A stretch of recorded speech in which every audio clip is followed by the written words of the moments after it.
राधे राधे। बहुत लोगों का मानना है कि फिजिक्स एक बहुत ही डिफ़िकल्ट सब्जेक्ट होता है, पर जो भी हो डिफ़िकल्ट हो या इजी हो उससे कोई फ़र्क नहीं पड़ने वाला, क्योंकि नीट में तो आपको पढ़ना ही पड़ेगा। लेकिन दिमाग लगाया जा सकता है।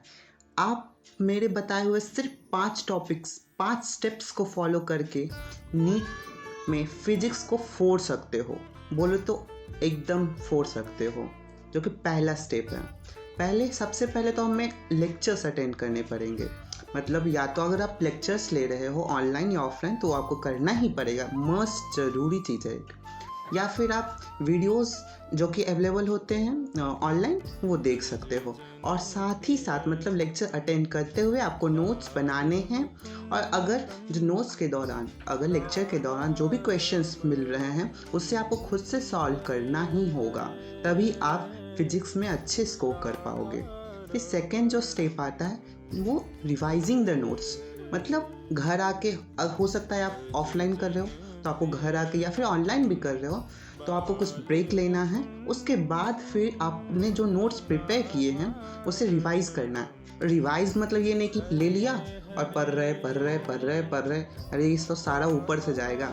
रिवाइज करने का मीन्स होता है आपको नोटबुक खोलनी है और सेम टू सेम फिर से लिखना है।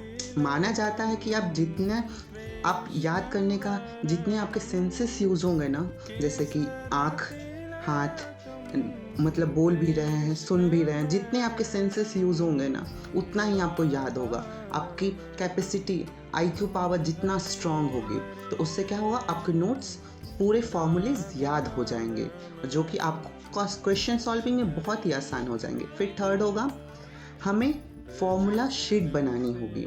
मतलब हमने आज कोई भी टॉपिक पढ़ा, समझो ABC, उस टॉपिक में जितने भी फॉर्मूलाज हैं हमें एक पेज पे लिखना होगा। फिर कंटिन्यू अगर कल हम दूसरे टॉपिक पढ़ते हैं तो उसके भी उससे आगे नीचे कंटिन्यू करने होंगे, जो कि टेस्ट होते हैं या फिर कभी भी हमें जल्द से जल्द जो रिवाइज़ करना है उस समय बहुत ही हेल्पफुल होगा, हम तुरंत से रिवाइज़ कर सकते हैं।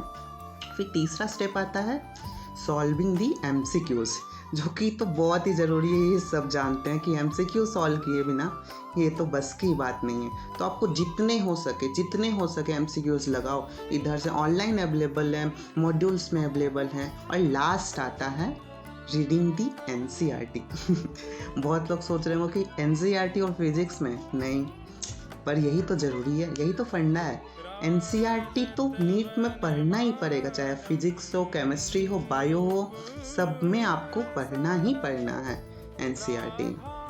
और इस तरीके से आप NCERT पढ़ के आपको जितने भी कंसेप्ट्स हैं थोड़े बहुत, क्योंकि कुछ क्वेश्चंस होते हैं वो NCERT से आते हैं। अब तो असर्शन रीजन्स आ रहे हैं बहुत तरीके के, और कुछ डायरेक्ट उठ के आते हैं, फॉर्मूलेज याद होंगे आपको।